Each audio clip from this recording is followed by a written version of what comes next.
Selamat pagi, salam sejahtera untuk kita semua. Yang terhormat Ibu Komisaris Utama, Ibu Tio Serepina Siahaan beserta jajarannya. Yang terhormat Bapak Direktur Utama, Bapak Riki Firmanda Ibrahim. Yang terhormat Ibu Direktur Umum dan SDM, Ibu Auliati Wahyudiningsih. Yang kami hormati General Manager Patuha, Dieng, dan Project. Yang kami hormati para narasumber komunitas perempuan berkebaya, ibu-ibu dari 3 desa di sekitar wilayah kerja unit Patuha, dan yang kami banggakan seluruh insan Geodipa yang telah hadir baik offline dan juga online pada kesempatan hari ini. Kami ucapkan selamat datang di acara sosialisasi pedoman pengharus utamaan gender dan peringatan Hari Ibu. Sebelumnya, perkenalkan saya Temi yang akan memandu acara pada hari ini. Adapun acara hari ini dilaksanakan secara langsung di unit Patuha dan diikuti secara online. Bagi rekan-rekan yang mengikuti secara online, mohon audio dalam posisi di mute ya. Untuk mengawali acara dimulainya, mari kita menyanyikan lagu Indonesia Raya. Para hadirin diharapkan untuk berdiri.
Persilahkan untuk duduk kembali.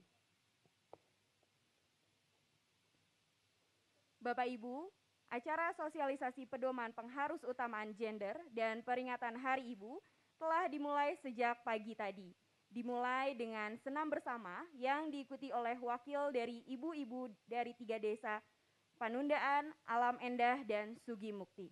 Serta diikuti oleh wakil pegawai perempuan dari kantor pusat, unit Dieng, unit Patuha, dan dari kantor Soreang. Kami juga mengundang komunitas perempuan berkebaya. Oleh sebabnya, hari ini kami semua berkebaya. Berikutnya adalah sambutan dari Ibu Tio Serepina Siahaan selaku Komisaris Utama PT Geodipa Energi Persero. Kepada Ibu Tio kami persilahkan.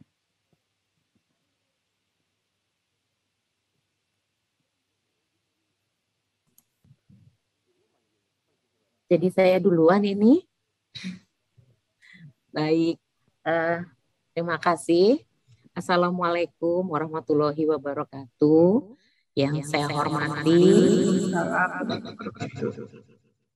Ibu Aulia dan ini maaf karena saya nggak di ruangan, jadi nggak di lokasi, nggak melihat siapa lagi direksi, tapi saya sampaikan salam saya.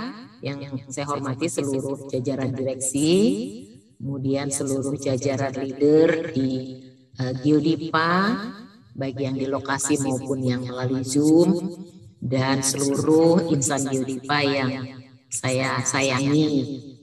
Selamat Hari Ibu buat semua perempuan di Geodipa. Kemarin ketika saya menulis ucapan selamat, gitu, saya berpikir saya ini Hari Ibu itu kan identik dengan ibu gitu ya, peran seorang ibu. Saya itu belum memiliki anak yang saya lahirkan sendiri, tapi saya berpikir apakah karena itu jadi saya kehilangan rasa ibu gitu ya. Akhirnya saya mengingat bahwa setiap wanita itu adalah ibu bagi sekelilingnya. Nah, kemudian saya ingat lagi sebagai seorang ibu, apa sih yang kita lakukan? Ternyata kita semua pasti bisa membayangkan bagaimana ibu yang melahirkan kita, membesarkan kita, dengan berbagai perjuangannya ya. Mungkin sejak ibu mengandung sampai dia menutup mata, ya meninggalkan dunia ini, kasihnya, perjuangannya untuk anak-anaknya itu tidak pernah berhenti, ya bahkan semakin besar, semakin besar. Mungkin di masa tuanya sudah banyakkan lewat doa, tidak lagi mungkin lewat hal-hal fisik. Nah, saya jadi merenungkan itu, saya pikir saya berbahagia sebagai seorang wanita diciptakan sebagai seorang perempuan karena kita diberi kesempatan untuk mengasihi, untuk menjadi sahabat ya bagi keluarga kita, tempat curhatnya, tapi juga sebagai pekerja. Nah, ini kemarin kami juga menyelenggarakan Hari Ibu di lingkungan Kementerian Keuangan. Ibu Menteri kami juga memberikan masukan-masukan atau penilaian atau isi hati beliau tentang perempuan Kementerian Keuangan. Jadi itu mungkin saya ingin sharingkan juga yang menjadi supaya menjadi pemahaman bagi perempuan-perempuan di Geodipa. Ya, Ibu mengingatkan perempuan di Kementerian Keuangan diharapkan Ibu menjadi seperti perempuan-perempuan pada yang menyampaikan yang dilaksanakan Kongres pada 22 Desember 93 tahun yang lalu.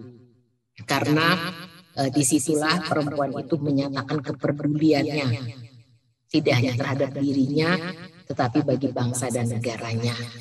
Nah, kita sebagai perempuan di Geodipa bersyukur menjadi bagian dari Geodipa, badan usaha milik negara yang mempunyai misi untuk melakukan sebagai agen pembangunan, agen pengembangan, untuk perbaikan atau berkontribusi bagi bangsa dan negara kita.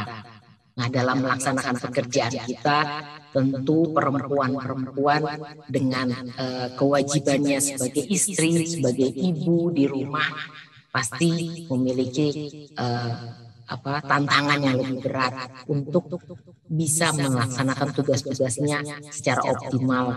Tapi ketika kita sudah memilih untuk berkarir, ya tentu kita harus siap dengan resiko, dan kita percaya sudah banyak teladan yang bisa kita ikuti bahwa kita akan mampu melewati tantangan-tantangan kita untuk memberikan yang terbaik. Jadi ibu kami, Ibu Menteri, mengingatkan bahwa perempuan saat ini sudah diberikan level of playing field yang sama dalam menghadapi tantangan-tantangan di kantor. Kita punya jenjang karir, ini kita punya Ibu Aulia sebagai direksi, ya. Itu perempuan dengan berbagai tantangan sebagai perempuan yang tidak dihadapi oleh kaum lelaki. Tetapi hal itu, isu gender tidak menjadi isu untuk kita tidak berprestasi. Itu pesan Ibu Menteri kami. Jangan karena kita perempuan terus kita meminta terlalu banyak dispensasi. Memang kita membutuhkan tadi karena kita punya takdir yang tidak dialami laki-laki, ya, yang hamil, melahirkan, menyusui, tentu itu harus ada pengaruh utamaan gender. Harus ada di situ kesempatan untuk kita melaksanakan kewajiban kita sesuai fitrah sebagai seorang perempuan. Tapi itu jangan menjadi isu untuk kita tidak berprestasi.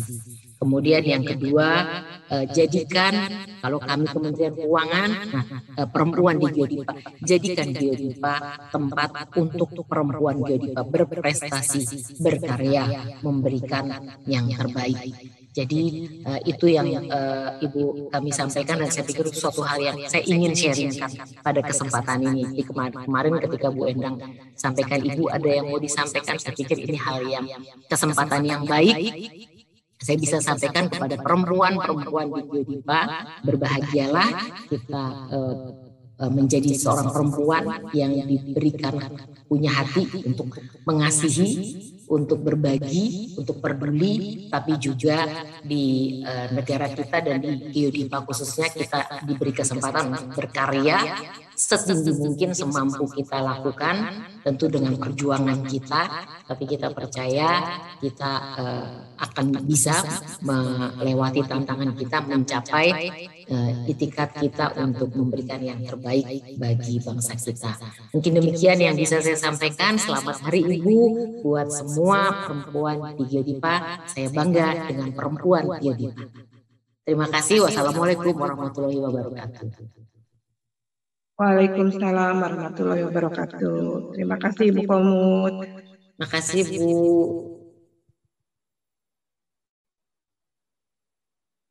Ibu Tio, selamat Hari Ibu, Ibu Tio.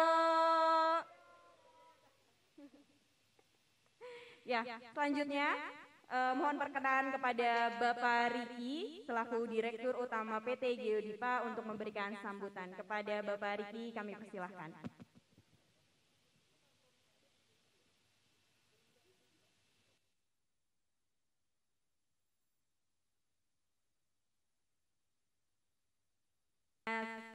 Tidak ada, maka kita lanjut selanjutnya sambutan sekaligus pembukaan oleh Ibu Auliati Wahyudiningsi selaku Direktur Umum dan SDM untuk dapat memberikan sambutan sekaligus pembukaan acara. Yang terhormat Ibu Aulia kami Recording stopped. Baik, terima kasih Mbak Temi. Suara saya terdengar Mbak? Terdengar Ibu. Halo, Ya, suaranya jelas ya Mbak? Ya. Assalamualaikum warahmatullahi wabarakatuh. Halo rekan-rekan di Patuha, apakah suaranya bisa terdengar? Terdengar Ibu. Halo, Assalamualaikum. Waalaikumsalam. Mbak Temi. Iya Ibu, bagaimana? Suara Ibu terdengar? Suaranya terdengar ya? Terdengar, suara Ibu terdengar dengan jelas. Suaranya terdengar ya, suara saya? Iya Ibu, terdengar dengan jelas. Oke, baik. Assalamualaikum warahmatullahi wabarakatuh. Selamat pagi, salam sejahtera untuk kita semua. Ibu, Bapak, tamu undangan, dan seluruh insan Geodipa.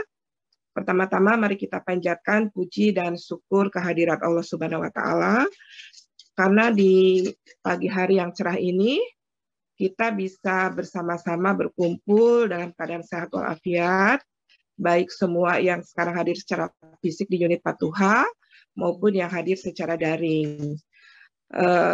Terima kasih Ibu Komut tadi sudah memberikan sambutan lebih awal. Kita semua sangat senang bisa di-share sambutan yang sangat luar biasa, yang juga tadi Ibu beberapa substansi diambil dari sambutan Ibu Menteri.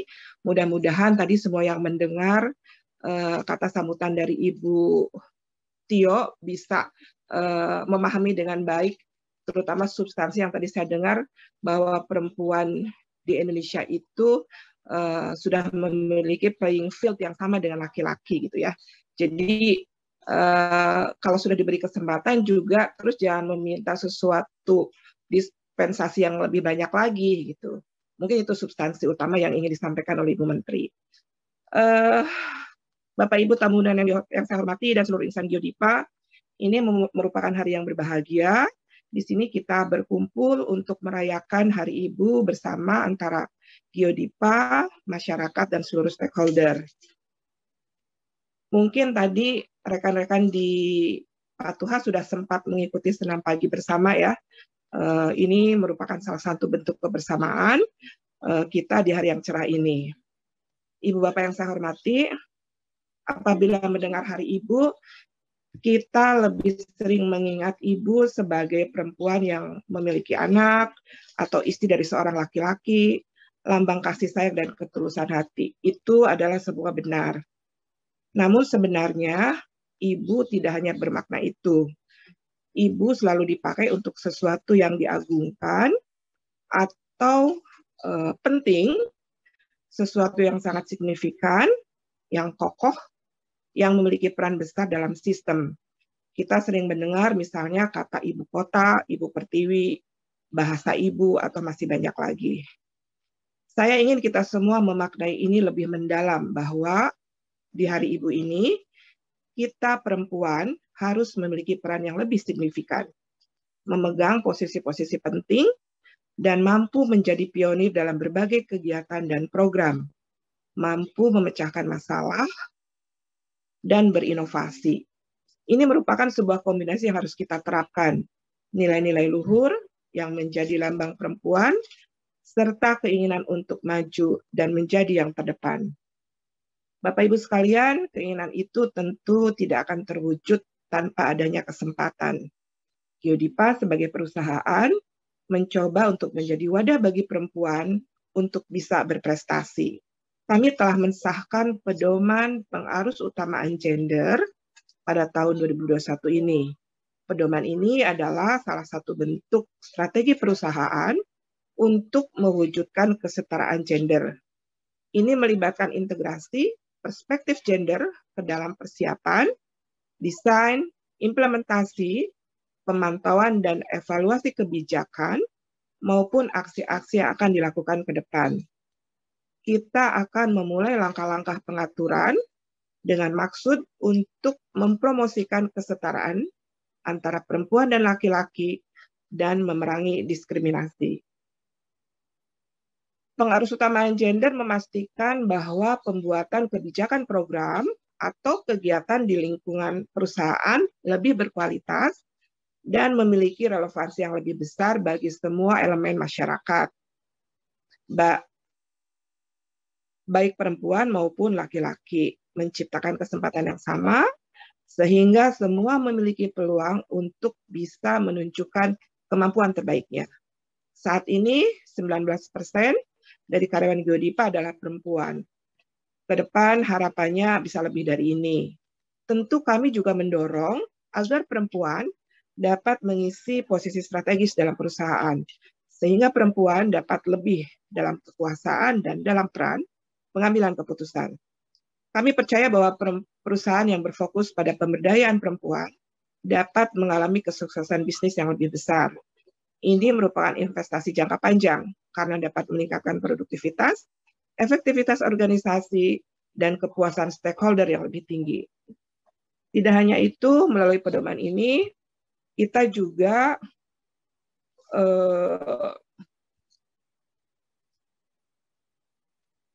Geodipa mendorong memperluas pelibatan perempuan dari sisi eksternal.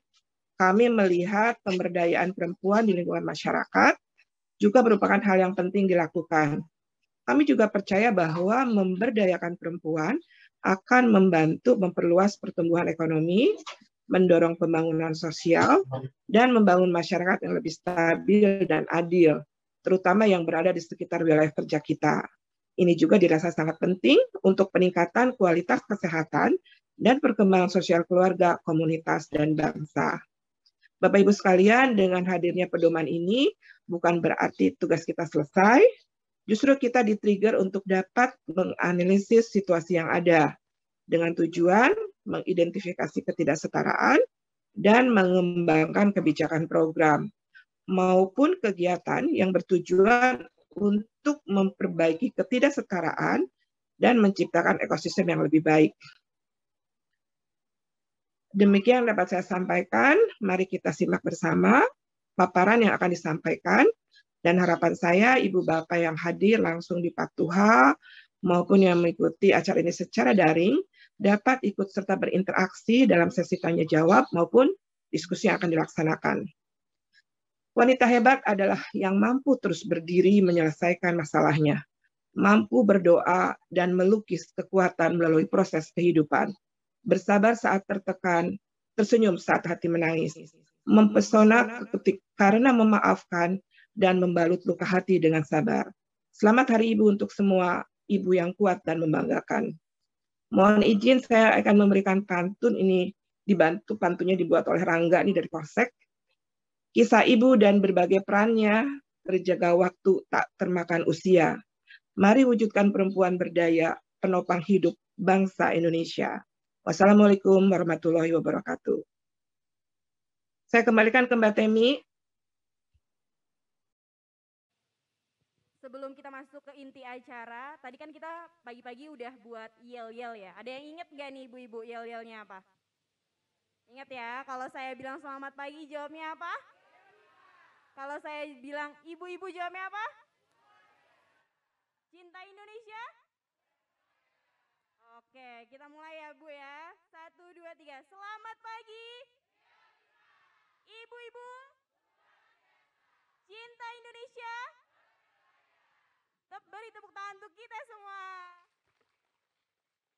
Ya, selanjutnya kita langsung saja masuk pada inti acara yang sudah ditunggu-tunggu, yaitu sosialisasi pedoman pengharus utamaan gender.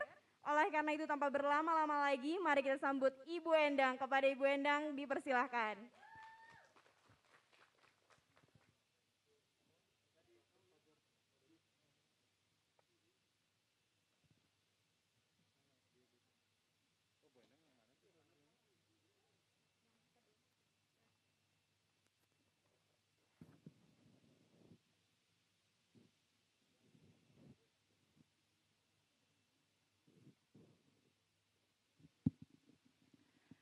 Bismillahirrahmanirrahim.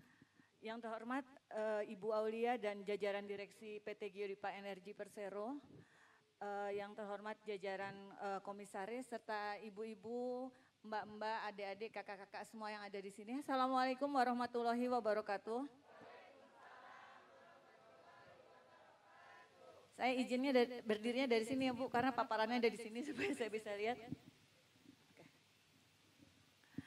Sebagaimana tadi dijelaskan oleh Ibu Aulia juga Mbak Temi pada saat pembukaan, saya akan mencoba menyampaikan pedoman pengharus utamaan gender yang setelah diberlakukan dan disahkan oleh Direksi PT Geodipa Energi Persero. Mas Maul mungkin tayangannya bisa di...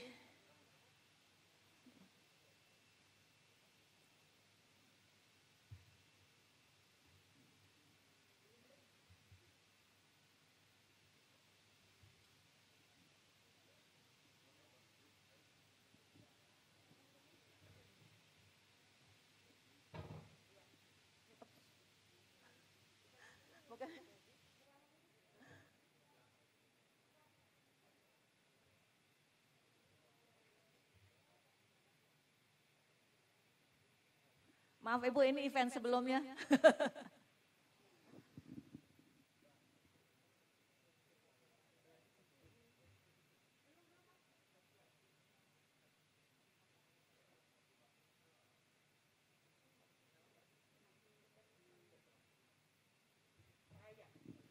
Oke, jadi dua model kita ada di sini nih Bu Ibu. Ini tim saya dari Korsek, Mbak Zia dan Mbak Karin. Jadi paparan yang akan saya sampaikan adalah sosialisasi pengharus utamaan gender. Next. Oke, saya akan menyampaikan employee demografi di PT Geodipa Energi. Jadi sampai saat ini total pegawai di Geodipa adalah 392 pegawai. Terdiri dari 315 pegawai laki-laki dan 75 pegawai perempuan. Dari jumlah tersebut terbagi di 4 lokasi. Headquarter adalah di kantor pusat di Gedung Aldefco Jakarta. Lalu di Patuha di sini ya, ibu-ibu, dia ada di lingkungan ibu-ibu. Lalu di Dieng, kami ada perwakilan dari Dieng yang pakai kebayanya seragam, Bu, ini wakil dari Dieng. Lalu ada dari Project, hanya kebetulan hari ini di Project juga sedang ada acara, jadi teman-teman dari Project hanya mengikuti secara online, tidak hadir bersama kita hari ini. Itu lalu untuk position ini adalah posisi-posisinya, ada yang di BOC, di Director. Mungkin untuk lebih jelasnya di slide berikutnya, next.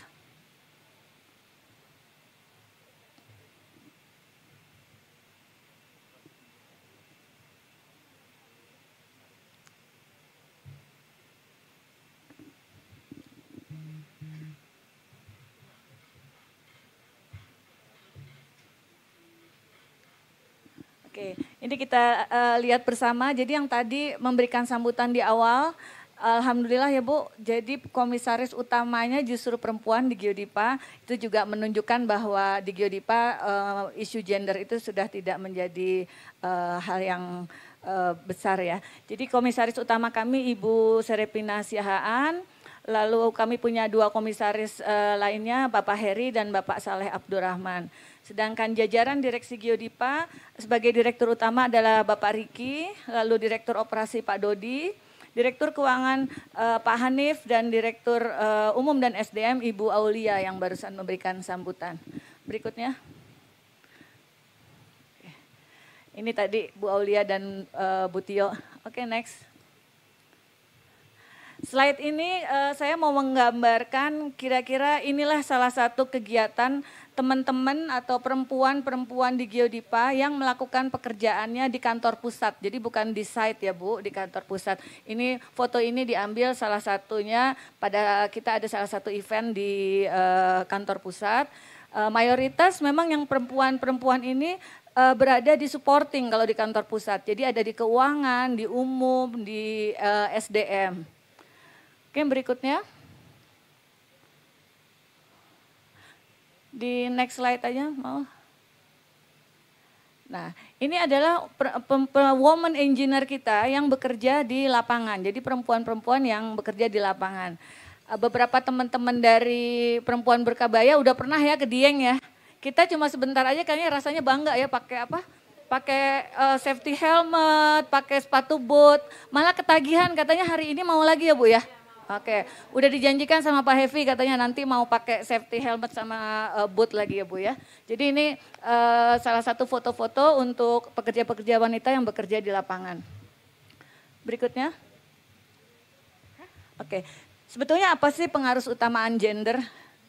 Jadi pengaruh utamaan gender menurut European Institute for Gender Equality adalah pengorganisasian, perbaikan, pengembangan, dan evaluasi proses kebijakan.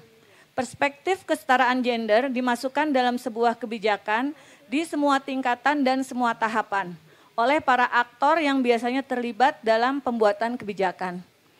Jadi kadang-kadang kalau dulu kita selalu nuntut emansipasi gitu. Padahal sebetulnya bahwa emansipasi itu tidak berarti menyalahi kodrat kita sebagai perempuan.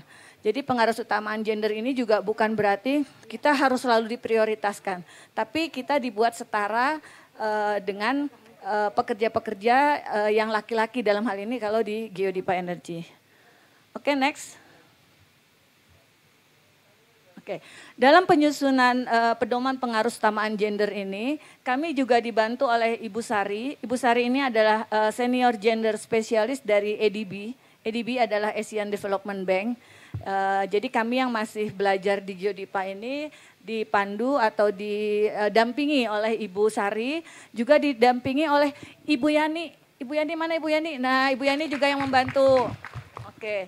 Mekanisme kami dalam penyusunan pedoman ini ada 2. Yang pertama yaitu FGD dengan ADB Gender dan Equality Expert serta wakil pegawai Geodipa.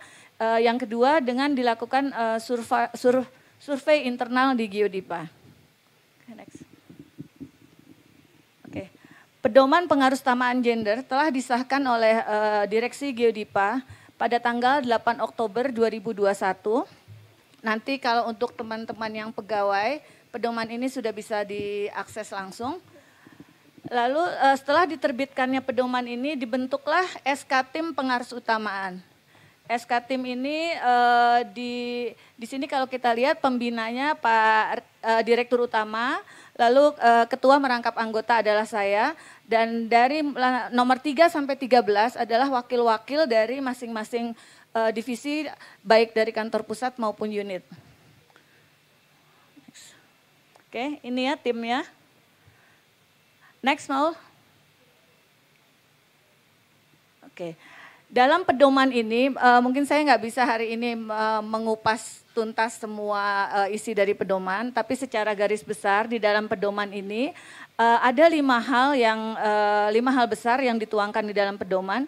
Pertama adalah perencanaan, kedua adalah pelaksanaan, ketiga evaluasi, keempat penyempurnaan, dan kelima adalah partisipasi. Ini secara garis besarnya yang dituangkan di dalam pedoman. Oke, next. Oke, sekarang komitmen Geodipa untuk kesetaraan gender. Dengan kita sudah punya pedoman ini tentunya komitmen dari perusahaan itu adalah hal yang terpenting. Beberapa komitmen yang sudah dilakukan adalah kita memiliki website Geodipa. Jadi tentang kesetaraan gender ini juga telah tertuang di dalam website Geodipa. Yang berikutnya juga dituangkan di dalam sosial media Geodipa. Berikutnya. Oke, komitmen berikutnya adalah kami memberikan webinar dan pelatihan. Kita sudah berapa kali ya, 2 kali kalau nggak salah Bu Yani ya, kita mengadakan 2 kali webinar dan pelatihan. Jadi kebetulan kami juga di kantor ada hampir sebulan sekali mengadakan kayak sharing session. Jadi sharing session itu tidak selalu diisi oleh bapak-bapak, selalu kita bikin bergantian. Dan terutama di event-event khusus kayak sekarang Hari Ibu, lalu Hari Kartini itu biasanya kita undang pembicara-pembicaranya dari narasumber-narasumber perempuan, tidak selalu laki-laki. Itu lalu video promotion. Dalam pembuatan video promotion juga kita melibatkan pegawai-pegawai perempuan. Oke. Komitmen untuk kesetaraan gender lainnya.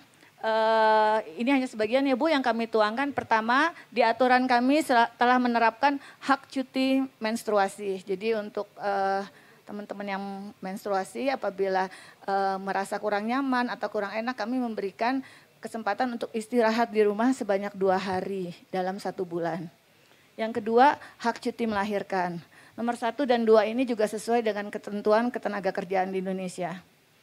Lalu yang ketiga, ruang laktasi. Jadi di kami kalau kapan-kapan ibu-ibu ada kesempatan mampir ke kantor kami di lantai 2, di sebelah klinik dan di sebelahnya musola, kita buatkan ruangan khusus yang nyaman. Jadi untuk ibu-ibu yang masih menyusui anaknya tetapi sudah harus bekerja, itu kadang ada anaknya yang datang atau ibunya yang pumping, kata Yulana. Yulana yang paling rajin pumping. Oke. Berikutnya kalau sudah dipumping kata Yulana, taruhnya di mana Bu? Kalau ngasih fasilitas jangan tanggung-tanggung katanya. Jadi setelah kita ada ruang laktasi, kita siapkan cold storage khusus untuk ASI. Jadi jangan dicampur sama di kulkas biasa Bu, takut nanti ada dibikin kopi susu ya. Nah, nanti kalau dibikin kopi susu akhirnya jadi saudara sedarah atau jadi anaknya Yulana. Jadi kita buatkan cold storage khusus ya. Walaupun di tiap lantai di kantor kami ada kulkas besar, tapi untuk ASI tempatnya khusus.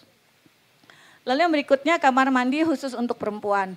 Ini sebetulnya kalau kamar mandi di mana-mana sudah umum ya, sudah dipisah.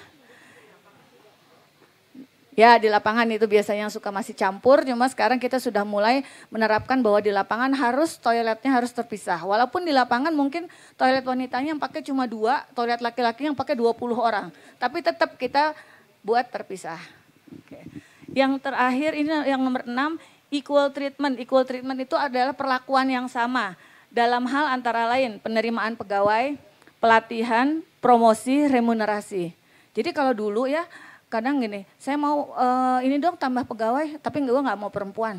Kalau perempuan dikit-dikit pusing, dikit-dikit hamil, dikit-dikit cuti mens gitu. Nah itu yang harus sekarang seperti itu harus sudah dihindari, nggak ada lagi ya. Soalnya kayak sebetulnya dengan kondisi seperti sekarang, sakit perut karena mens aja udah jarang ya Bu. Kalau dulu kan sering, tapi kalau sekarang kan udah ada obat yang bisa diminum atau ada minuman-minuman apa tuh Kiranti ya Lan. Itu kan juga itu untuk mencegah. Jadi itu sudah sebetulnya udah tidak alasan lagi. Lalu untuk pelatihan juga sama antara pelatihan yang diberikan untuk laki-laki maupun perempuan. Kecuali mungkin khusus ya kalau untuk yang teknis di lapangan saya detailnya kurang paham. Promosi itu mungkin kenaikan golongan ya. Kalau promosi lalu ini tuh udah inilah sudah proven, sudah terbukti. Buktinya kan pimpinan-pimpinan kita di level pengambilan keputusannya sudah diduduki oleh perempuan. Yang terakhir remunerasi. Jadi untuk remunerasi ini adalah untuk gaji. Gaji, tunjangan, fasilitas antara pegawai perempuan dan pegawai laki-laki di Geodipa untuk level jabatan yang sama tidak ada perbedaan. Tepuk tangan dong. Oke, next mau. Oke, ini adalah target Geodipa dalam kesetaraan gender. Di 2021 ini di sini masih 17% ya. 17% tapi sedang menuju ke 19%. Mungkin Teh Amel yang tahu ya nanti jelasnya nih untuk proporsi pegawai perempuannya. Lalu untuk target kita di tahun 2023 proporsi pegawai perempuannya mencapai 20%. Jadi ini PR buat teman-teman Human Capital nih untuk bisa memenuhi target ini di tahun 2023. Kalau kita bicara tentang gender sebetulnya bukan hanya tentang wanita aja. Jadi sekarang itu di perusahaan kita juga sudah mulai memperhatikan bahwa kita bisa menerima pegawai-pegawai yang disable. Disable itu adalah istilahnya? Berkemampuan khusus. Saat ini di Geodipa belum ada Bu, masih 0. Tapi target kita itu kurang lebih mungkin berapa persen ya, 0,5%. Pokoknya kita mencapaikan 4 orang lah kurang lebih. Ini juga kita belum dapat, tapi insya Allah akan kita terapkan di Geodipa. Oke, next. Saya rasa itu aja paparan yang bisa saya sampaikan Bu Ibu. Nah sekarang kita karena cuaca juga kan agak mendung ya jadi acara harus agak cepat. Ini kita akan buka sesi tanya jawab tapi mungkin hanya 2 atau 3 pertanyaan ya dari ibu-ibu. Siapa Bu Yani mau bertanya? Silakan Bu Yani. Nanti yang menjawab boleh ibu-ibu yang ada di sini atau yang join secara online ya Bu. Baik. Silakan Bu Yani. Terima kasih Ibu Endang yang luar biasa. Sebetulnya saya ingin mengadreskan pertanyaan saya ke karyawan wanita yang di Geodipa, yang engineer. Oke. Yang engineer. Yang engineer ya. Elvina ada nggak Elvina yang join online ya? Mau bisa ke Elvina? Halo Elvina.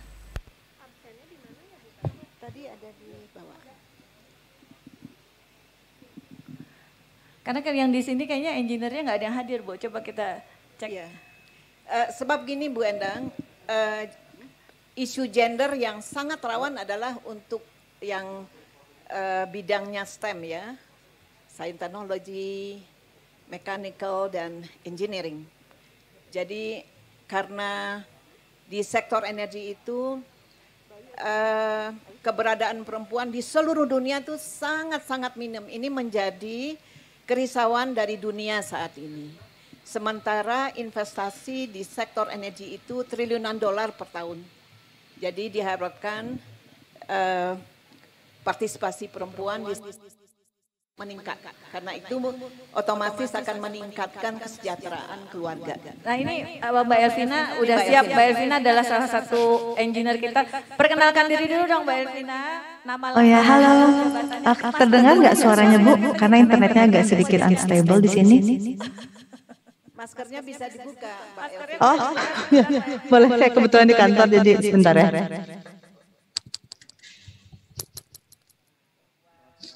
Nah, oke, silakan perkenalkan diri dulu, Mbak. Halo, kedengaran nggak suaranya? Kedengaran, silakan perkenalkan. Oh ya, oke. Oh ya, halo, selamat pagi semua wanita-wanita dan bapak-bapak juga di sini. Selamat hari Ibu untuk seluruh wanita yang hadir. Mohon maaf nggak bisa hadir ke sana ya.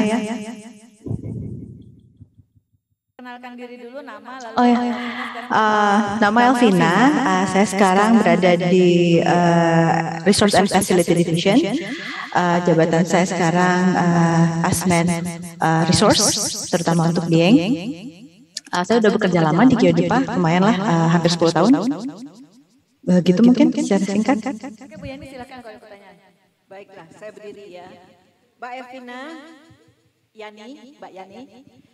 Saya Bu. Pertanyaan Mbak. Pertama adalah ini bidang yang langka buat perempuan yang Mbak Elvina tekuni ya. Pertanyaan pertama, ketika memilih bidang studi atau kurikulumnya, waktu itu terbayangkan nggak bahwa setelah lulus nanti akan bekerja di bagian teknik di satu perusahaan yang mana di bidang teknik itu adalah umumnya adalah diisi oleh mayoritas kaum pria gitu. Waktu itu terbayang nggak? Itu pertanyaan pertama. Kedua adalah jika Mbak Elvina harus menunaikan tugas kantor ke lapangan, ke field, untuk beberapa hari misalnya, apakah Mbak Elvina mendapat dukungan dari suami atau dari keluarga untuk meninggalkan mereka beberapa hari gitu? Kalau iya, apa sih resepnya gitu? Yang ketiga adalah, apakah Mbak Elvina punya saran untuk perusahaan agar Geodipa ke depan nanti menjadi perusahaan yang lebih bijak terhadap kesetaraan gender? Terima kasih, sukses, salam sayang, salam sehat. Ya, makasih Ibu pertanyaannya. Oke, saya coba jawab ya. Yang pertama, tadi apakah terpikir ketika mengambil jurusan untuk bekerja di dunia yang didominasi oleh laki-laki? Ketika ambil jurusan sebenarnya nggak kepikiran bakal terjun di area banyak lelaki ya. Yang dipikirkan cuma saya pengen bekerja di bidang ini, jurusan mana yang harus saya ambil gitu. Tapi kemudian masuk ke lingkungan kuliah, di situ baru adaptasi bahwa memang di dunia kuliah pun jurusan saya teknik geologi. Jadi dari 59 orang dalam satu angkatan cuma 6 orang perempuan. Jadi di situ sudah mulai beradaptasi lah kondisinya seperti apa. Jadi setelah lulus pun bekerja kebetulan saya sempat bekerja juga di mining di hutan juga.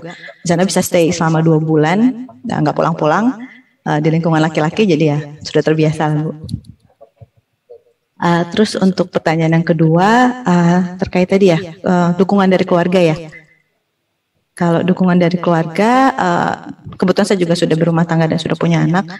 Suami sangat mendukung. Jadi kalau misalkan saya berangkat ke lapangan mau berapa hari atau mungkin 2 minggu atau lebih, ya support banget gitu. Jadi nggak banyak khawatir atau mungkin nggak banyak memberikan kritik atau gimana gitu ya, komplain nggak pulang-pulang gitu, nggak sih, support karena mungkin dia juga backgroundnya pernah melihat di lingkungan seperti perminyakan gitu, jadi dia tahu oh industrinya seperti ini, jadi mewajibkan bekerja di lapangan beberapa hari kemudian kembali lagi gitu ke rumah. Itu sih beruntungnya punya suami yang punya background dan mengerti hal itu. Jadi nggak bisa bagi tips ya, gimana cara mendapat dukungan dari keluarga. Terus yang terakhir saran untuk Geodipa ke depannya dalam kesetaraan gender ini, kalau saya lihat sih Geodipa semakin sampai saat ini jauh sekali perubahannya. Mungkin dari awal memang sudah punya itikat baik bahwa kita akan menerapkan equality gitu, baik laki-laki maupun perempuan. Kesempatan itu semua dapat diperoleh gitu oleh wanita maupun laki-laki.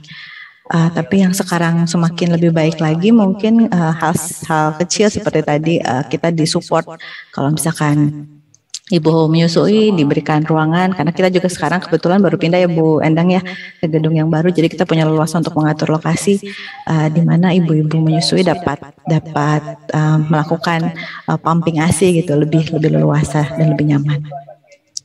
Untuk saran ke depannya, sebenarnya kesetaraan gender itu kan bukan hanya untuk wanita ya. Jadi ini isu kesetaraan gender sebenarnya dimulai dari diskriminasi perempuan. Nah, kalau misalkan dari diskriminasi sih sepertinya terutama untuk lingkup di Geodipa sebenarnya sudah tidak ada itu namanya diskriminasi perempuan. Jadi kalau mau dilihat sebenarnya kalau boleh nih, saya juga nggak tahu apakah ada harus ada payung hukumnya atau enggak. Cuma mungkin maternity leave bukan hanya diberikan kepada perempuan. Memang perempuan sangat memerlukan itu gitu terkait dengan mengurus anak.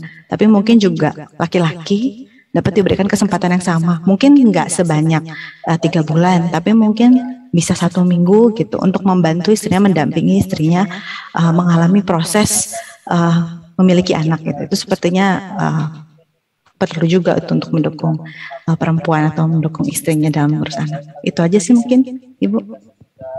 Oke, terima kasih. Mbak Elvina, jangan lift dulu. Saya coba bantu jawab yang tadi ternyata tentang maternity leave. Itu sebetulnya di Geodipa juga sudah ada aturannya, tapi hanya untuk beberapa hari ya, Vin. Hanya untuk 2 atau 3 hari kalau saya nggak salah. Tapi ini masukan yang bagus. Jadi di sini ada wakil dari HC, Amel, atau mungkin nanti Bu Aulia juga masih online, atau ada dari Human Capital Manager yang join. Ini jadi catatan. Jadi kalau istrinya melahirkan, intinya suaminya juga dapat cuti minimum seminggu lah ya Bu ya. Gitu. Nah terus satu Vin, saya ada pertanyaan nih spontan buat Vina. Waktu tadi katanya Vina dinas 2 minggu ke Utan ya. Anaknya dititip ke babysitter atau dititip ke ibu atau dititip ke mertua? Tergantung proses, tergantung ininya yang masanya. Jadi waktu baru lahiran masih dititip ke orang tua karena masih belum percaya sama dipegang sama orang luar. Tapi semakin besar beralih tuh dari orang tua dititip ke babysitter, jadi dititipin ke sana sih kalau keluar. Oke, sekarang saya mau ada satu pertanyaan ke ibu-ibu yang ada di sini, coba. Bu, ibu siapa namanya Bu? Ibu Rosita, pegang Bu mic-nya. Bu, pertanyaan saya, kalau ibu punya mantu yang kayak Ibu Elvina, 2 minggu di Utan, ibu mau nggak dititipin cucu? Ayo Bu jawab yang jujur. Nanti Ibu Rosita dapat door prize ya kalau jamnya. Ya mau. Yakin Bu? Ya. Nggak repot? Oke. Tepuk tangan buat Ibu Rosita.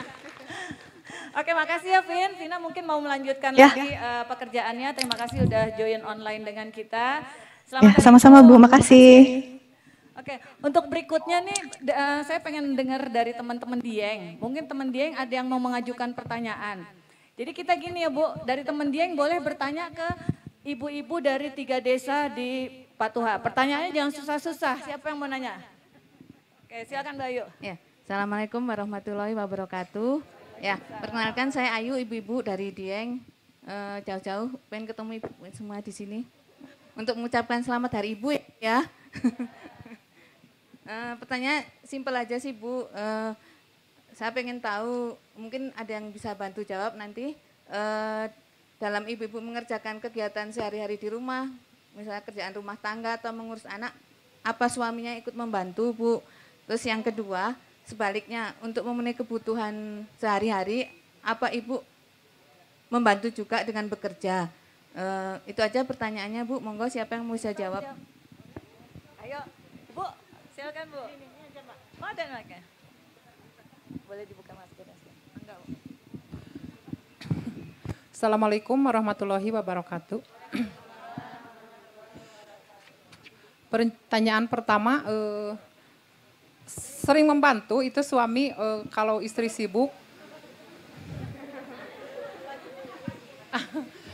Misalnya di rumah repot, Bu. Ya, enggak. Enggak, paling sapu-sapu kalau kita sibuk ya Bu. Yang kedua, jawaban yang kedua, kalau suami kerja, perempuan juga ikut kerja. Jadi saling membantu aja. Ya, terima kasih. Wassalamualaikum warahmatullahi wabarakatuh. Bu, jangan assalamualaikum dulu. Ibu ngebantu bekerjanya apa Bu kalau boleh tahu? Ke kebun. Ke kebun? Ya, berkebun. Metik teh? Enggak, ke kebun aja. Tanam cabai misalnya atau kol atau kentang gitu. Oke, ini urusan ibu-ibu nih Bu. Ya. Hasilnya buat ibu beli baju atau buat kebutuhan rumah tangga Bu?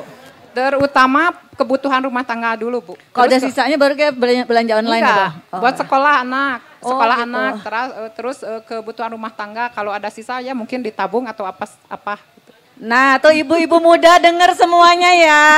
Jadi pertama kalau ada hasilnya kemana dulu Bu?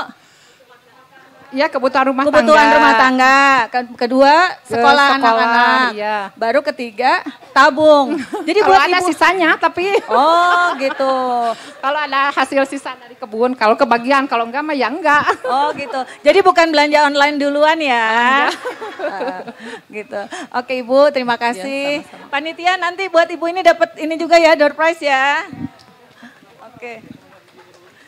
Ini satu lagi nih. Kalau tadi kan yang kita wawancarain kan perempuan-perempuan terus ya. Saya sekarang pengen dengar suaranya bapak-bapak. Bapak-bapak gimana sih pesan dan kesannya kalau bekerja di satu lingkungan kerja yang ada ibu-ibunya. Karena GM Patuhanya ini bapak-bapak, saya minta tolong dengan hormat Pak Ilen, mungkin Pak Ilen. Maju dong Pak ke depan Pak. Assalamualaikum, selamat pagi semuanya. Sampurasun. Perkenalkan saya Ilen. Gimana Bu tadi pertanyaannya? Kalau tadi kan perempuan-perempuan nih Pak yang diwawancara. Sekarang kami pengen tahu kalau pendapat Bapak atau perasaan Bapak gimana sih kalau bekerja di lingkungan kerja yang sebetulnya dominan laki-laki, tapi di situ ada perempuannya. Semakin betah Bu. Simple, semakin betah ya. Nah kalau di Patuha Pak, fasilitas apa yang Bapak sudah sediakan untuk yang perempuan yang cuma beberapa orang ini? Di Patuha untuk kebutuhan perempuan harusnya semua sudah terpenuhi Bu ya. Pertama ada sarana untuk laktasi, ada medical room, ada ruang-ruangan tersendiri yang bisa dipakai secara pribadi untuk ibu-ibu. Juga untuk keperluan-keperluan tertentu, misalkan ke medical. Kita juga ada gym sebetulnya Bu, di Patuha, tapi jalan kaki dari sini ke basement. Ke base camp sini tuh olahraga jalan kaki. Ya kalau nggak hujan ya. Tapi untuk keperluan-keperluan lainnya silakan nanti ibu-ibu misalkan ada ide-ide kreatif nih kan. Saya ini perlu ruangan tertentu yang khusus sesi perempuan saja. Atau kita buat asosiasi perempuan untuk di Patuha. Itu kan belum ada sebetulnya asosiasi para istri engineer, para istri pegawai Patuha yang kebanyakan memang laki-laki ya. Silakan istri-istrinya itu jangan dicuekin Bu ya, diperhatikan juga buat asosiasi, buat event. Kalau di perusahaannya sebelumnya itu ada asosiasi perempuan yang dari keluarga pegawai, ya, Pak? Pegawai. Jadi dari semuanya, dari Geodipa, ya, dari security, ya, dari driver, ya. Dan mereka dikasih anggaran, Bu. Dikasih anggaran untuk membuat event-event networking di antara mereka. Kadang mereka panggil sosiolog, panggil ahli gizi, panggil ahli bisnis, buat sharing. Dan di antara mereka jadi saling kenal gitu ya, ada asosiasinya. Kalau ada masalah juga, biasanya mereka saling sharing juga. Karena yang membuat perempuan betah itu di suatu tempat, kalau banyak teman, ya kan. Kalau tidak ada teman, pasti tidak betah. Jadi kalau misalkan ada teman-teman nih dari Jakarta, dari Dieng, pindah ke Patuha, bawa ibu-ibunya, bawa istrinya. Kalau dia tidak punya teman, pasti akan bilangnya tidak betah di sini. Tapi kalau sudah klik, ketemu teman, ada beberapa teman, bisa ngobrol, bisa berbagi, itu makin betah di lokasi. Kalau suaminya kerja, istrinya di rumah sendirian, seperti saya misalkan, bosan Bu nantinya. Dan itu akan mengganggu performance pekerjaan si suaminya Bu ya. Gitu. Terima kasih. Baik, terima kasih Pak Ilen. Jadi intinya Pak Ilen tidak pernah terganggu, malah makin bersemangat kalau di tempat kerjanya ada pegawai-pegawai wanita. Terima kasih Pak Ilen, terima kasih banyak. Terima kasih. Oke. Bapak Ibu, kita masih ada 2 acara selanjutnya. Dari sesi dari saya sudah selesai. Sekali lagi terima kasih atas interaksi ibu-ibu sekalian, baik yang di Patuha maupun yang mengikuti acara ini secara online. Wabillahi taufiq wal hidayah. Wassalamualaikum warahmatullahi wabarakatuh. Acara kami serahkan kepada Temi. Warahmatullahi wabarakatuh. Terima kasih Ibu Endang, benar-benar seru ya acaranya. Selanjutnya kita masuk ke sesi kedua, yaitu Community Health and Safety Public Consultation yang akan dibawakan oleh Mas Dias Primaditya. Mari kita sambut Mas Dias. Beri tepuk tangannya yang meriah, ibu-ibu.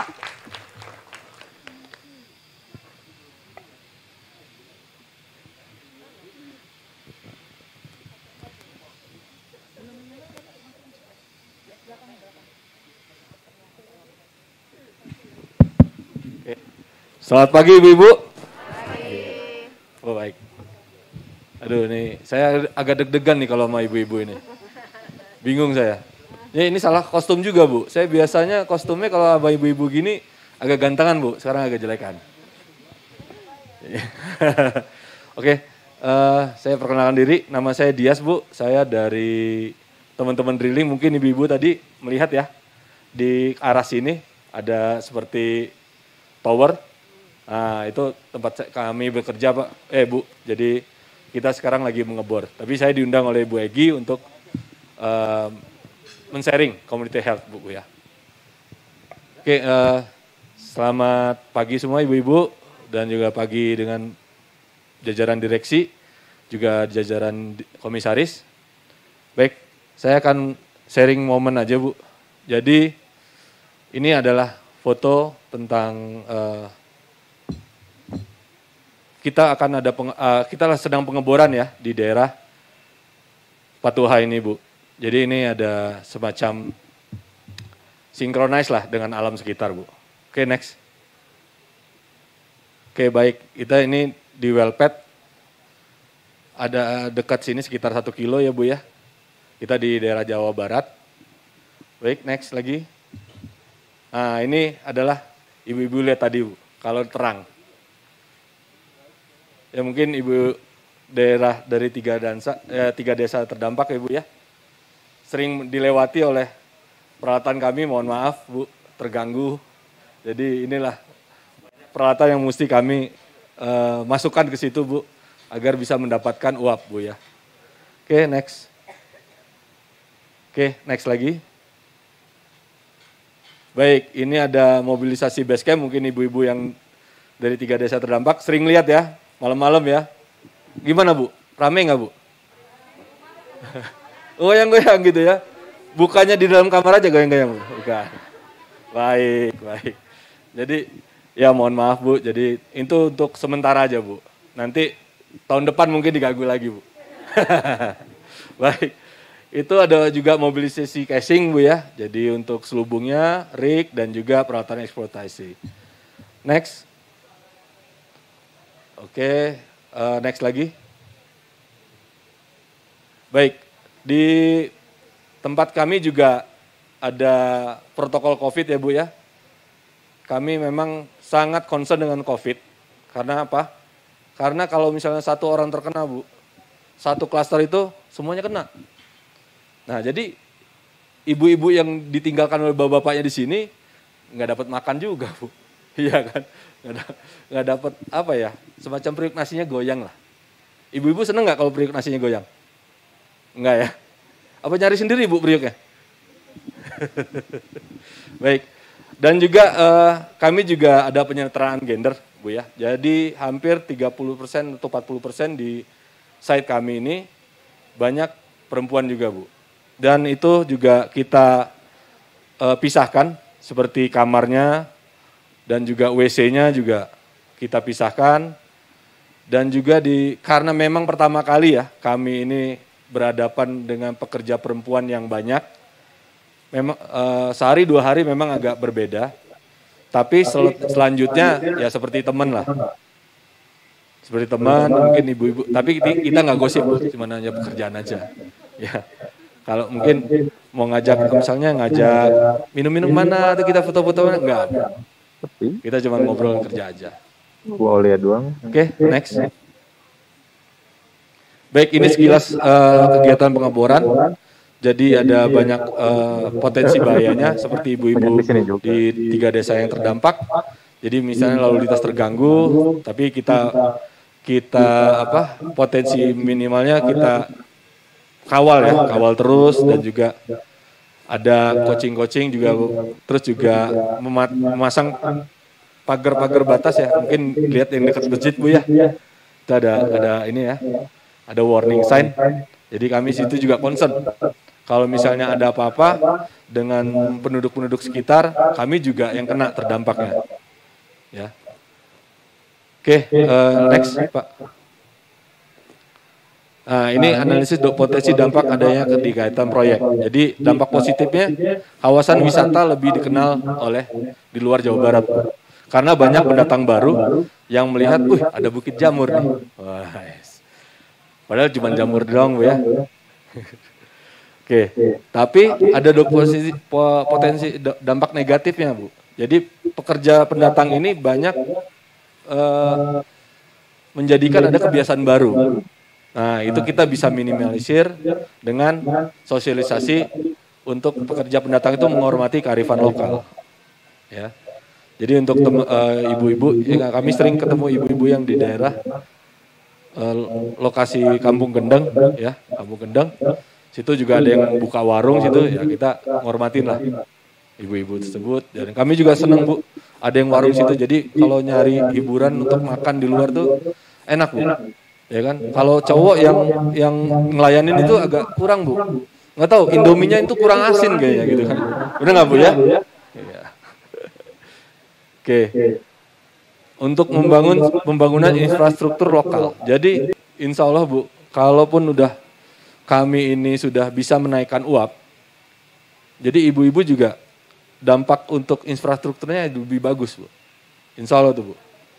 Tapi memang lalu lintas jadi banyak. Ya. Lalu lintas banyak, akhirnya banyak juga, tapi pendapatan juga banyak Pak Bu. Ya. Orang wisatawan yang biasanya cuma pakai mobil-mobil besar, mobil kecil akhirnya bisa masuk. Oke, terbuka lapangan kerja yang terbatas dengan standar kemampuan. Jadi ibu-ibu mungkin punya anaknya atau saudara-saudaranya bisa mendapatkan pekerjaan baru dan juga nuansa baru Bu.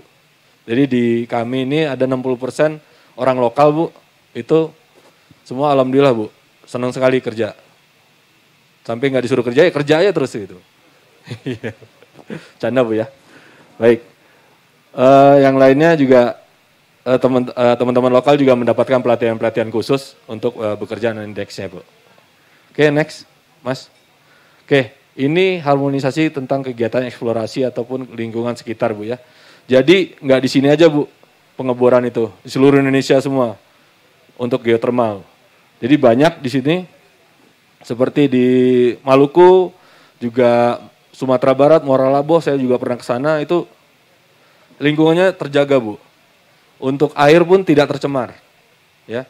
Di Dieng apalagi di Waing Windu sebelah, itu juga alhamdulillah semua bisa terjaga semua. Karena kita juga Bu ya, dengan alam itu dia takut merusak Bu. Karena itu untuk anak cucu kita juga Bu. Baik, next. Baik, ini proses mobilisasi, mungkin ibu-ibu mau lihat nggak videonya? Mau? Aduh, sebelah kiri mau nih. Ibu-ibu dari mana sebelah kiri Bu? Alam Endah, waduh, mohon maaf nih Bu. Yang sering ya? Oh siap. Tapi kelihatan nggak Bu? Apa saya kirim WA-nya aja? Baik, oke boleh di ini nyalain. Gedein nggak bisa Mas ya? Ada suaranya tuh Mas.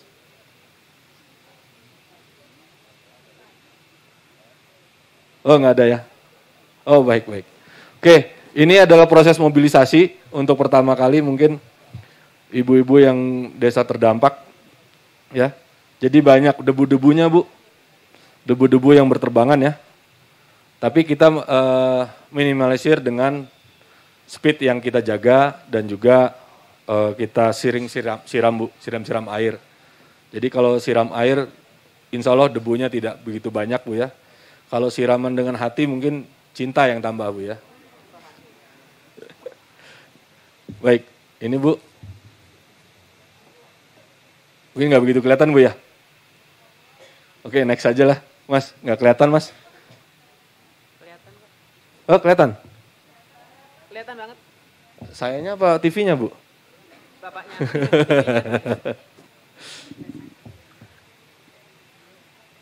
Udah Mas itu ya?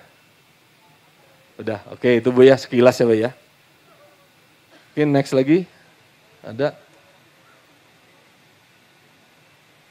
Oke, ini animasi pengeboran Bu ya. Animasi pengeboran. Jadi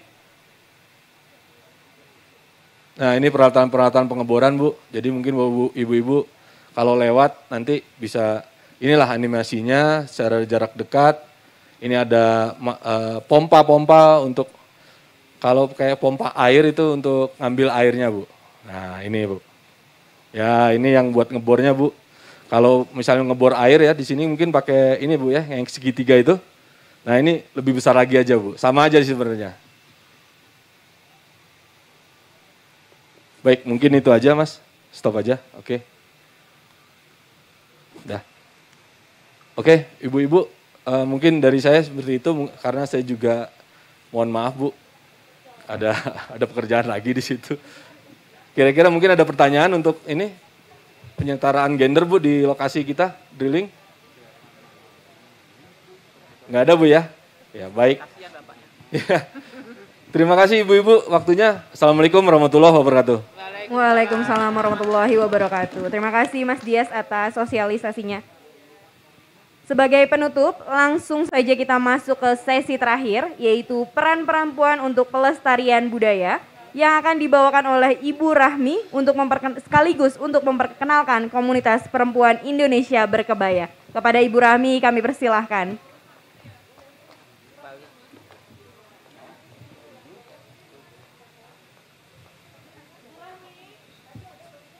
Kepada Ibu Rahmi.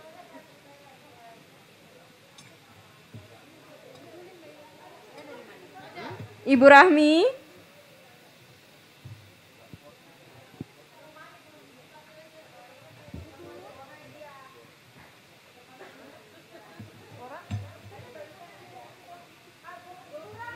Ibu Rahmi.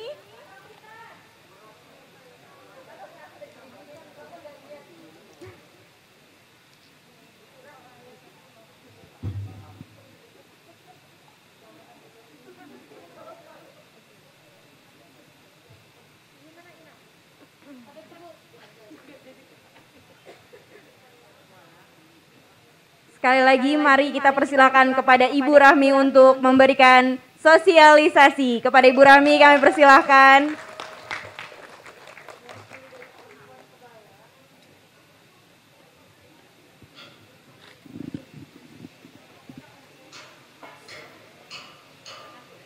Aku jadi pengen kerja di proyek.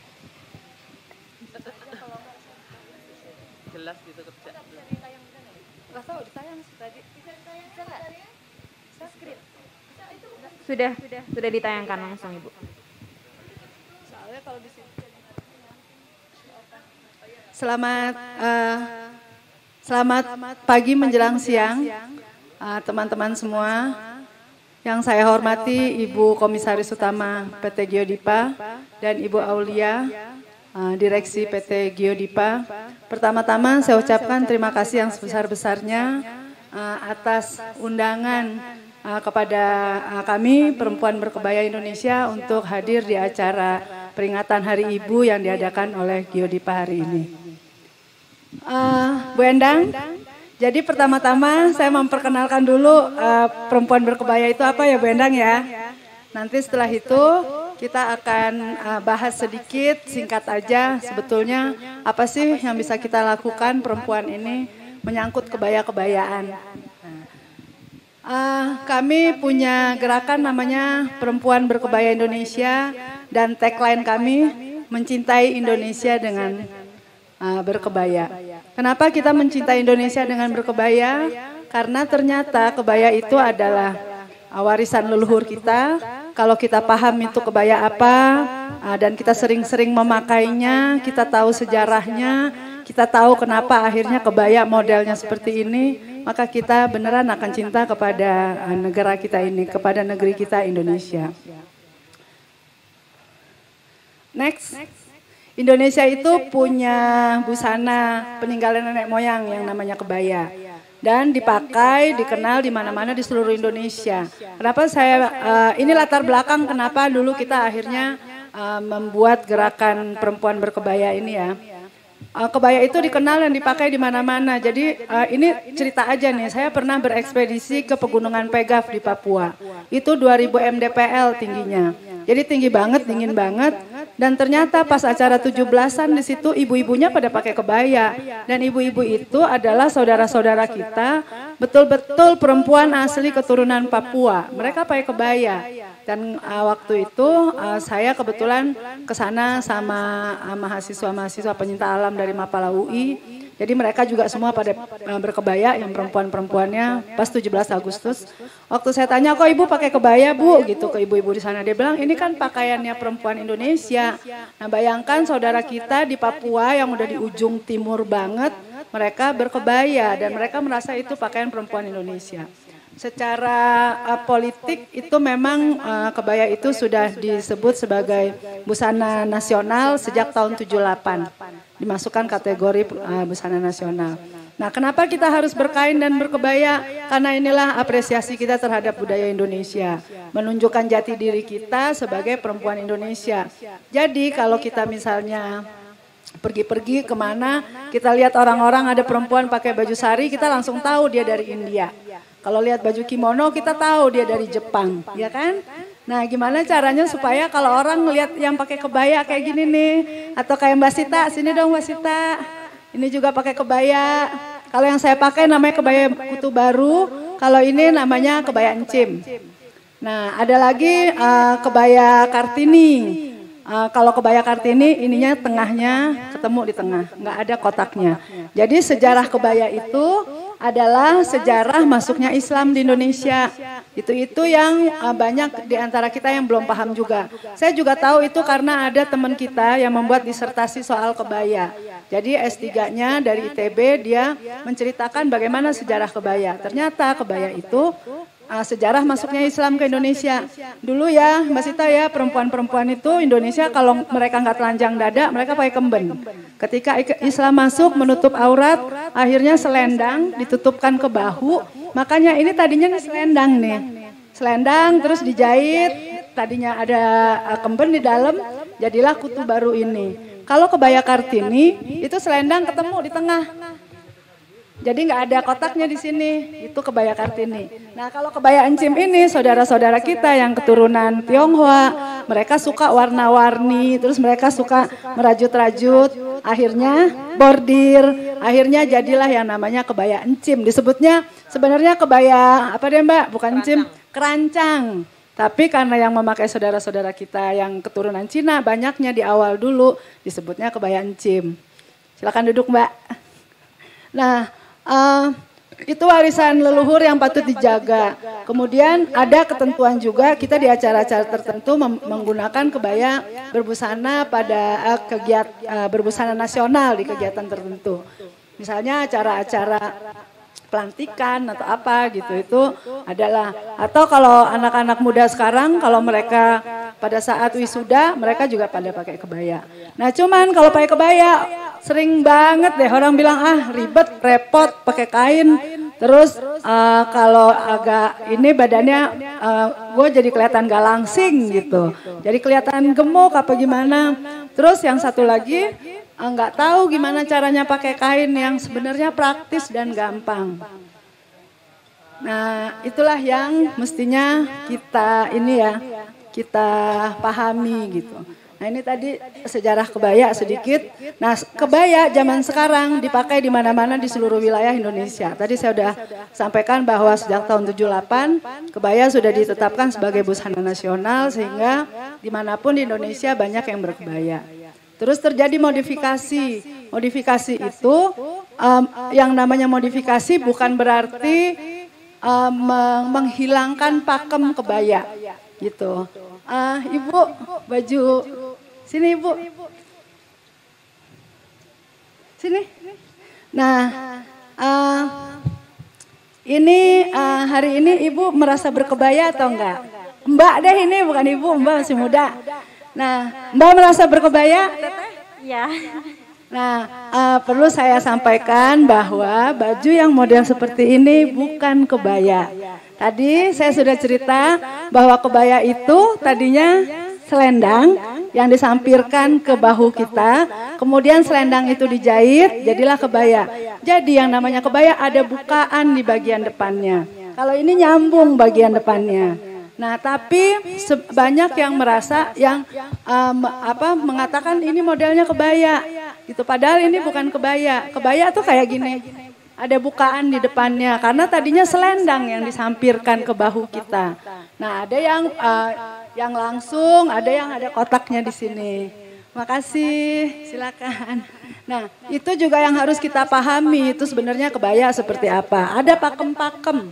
Nah, pakem-pakem inilah yang harus kita pahami gitu, bahwa ada kebaya panjang, ada kebaya pendek, oke. Aslinya dulu kebaya tangan panjang, tapi sekarang ada kebaya tangan pendek, 3/4, yang ini juga. Cuman kalau kebaya itu nggak pakai lengan, jadi keteknya kelihatan kemana-mana, depannya modelnya ada kayak kutu baru ini, itu juga bukan kebaya.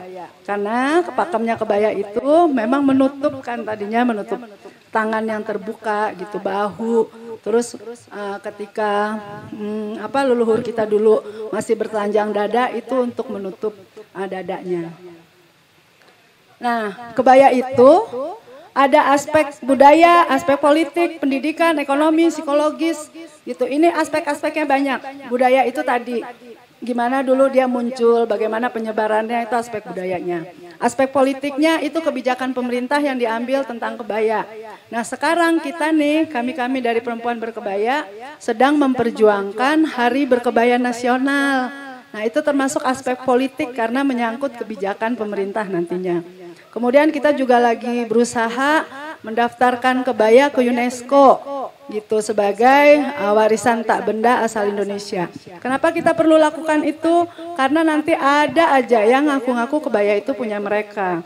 Barusan seminggu atau 2 minggu yang lalu, ya, itu tenun songket dari Sumatera Barat yang saya lihat itu ya, kalau yang dipakai situ diaku oleh negara tetangga kita dan didaftarkan ke UNESCO dan diterima di UNESCO sebagai warisan tak benda asal Malaysia.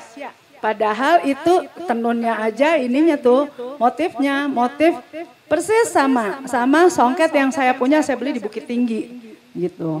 Jadi jangan sampai kebaya pun tahun 2017 negara tetangga itu juga mulai mereka mempromosikan bahwa kebaya punya mereka. Sehingga akhirnya kita sama-sama bergerak, kita bikin dulu acara namanya 1000 Perempuan Berkebaya. Kemudian kita perbesar gaungnya sampai akhirnya kita bikin acara 17.000 Perempuan Berkebaya. Itu terdaftar juga di Muri waktu itu, kita bikin di Pekalongan. Nah, tapi sekarang ini karena waktu saya singkat ya, saya cuma mau membahas aspek ekonomi kebaya. Aspek psikologis itu yaitu tadi ada yang ngerasa ribet, ada yang ngerasa kayak nenek-nenek gitu pakai kebaya. Padahal ABG juga bisa pakai kebaya gitu. Coba Deva sini. Ini ABG nih yang pakai kebaya nih. Ini Deva umurnya berapa? 20. Deva umurnya 20. Dia kuliahnya di Amerika. Ini lagi pulang aja nih karena gara-gara pandemi. Jadi Deva kuliah jarak jauh sekarang. Nah, Deva ini juga dia lihat pakai kebaya cakep kan? Dan Deva sudah berkomitmen dia akan sering-sering kebayaan di Eropa, di Amerika sana nantinya. Ya kan Deva? Yeah. Tepuk tangan buat Deva. Silakan duduk Deva. Jadi berkebaya itu kita harus mulai kenalkan juga ke anak-anak kita, ke anak-anak muda. Karena apa? Kalau saya nih yang umurnya udah 50-an terus nanti berlalu, kita berlalu, jangan sampai kebaya ikut berlalu bersama kita. Harus anak-anak kita, entah itu ya kayak remaja, dimanapun mereka berada, kita kenalkan kebaya dan kita ajak mereka berkebaya. Saya dengan senang hati akan membantu sharing lah bagaimana caranya pakai kebaya dan pakai kain, tetap pakai kain itu yang praktis. Nah, orang kan banyak yang bilang pakai kebaya itu ribet. Kalau saya sama Mbak Sita nih, kita naik gunung aja kita pakai kebaya, dari bawah sampai atas sampai ke bawah lagi. Gitu, dan itu pakai kain, bukannya kita pakai celana panjang atau apa bawahnya. Itu bisa. Cuman masalahnya bagaimana cara mengikat kainnya. Nah, itu nanti kapan-kapan ya ibu-ibu, kalau saya diajak lagi nih sama Ibu Endang ke sini, nanti kita bikin cara memakai kain.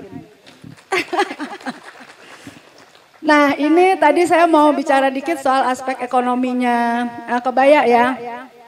Jadi perempuan itu di ekonomi, ini data yang saya dapat dari yang disampaikan Ibu Sri Mulyani di salah satu acara beberapa waktu yang lalu.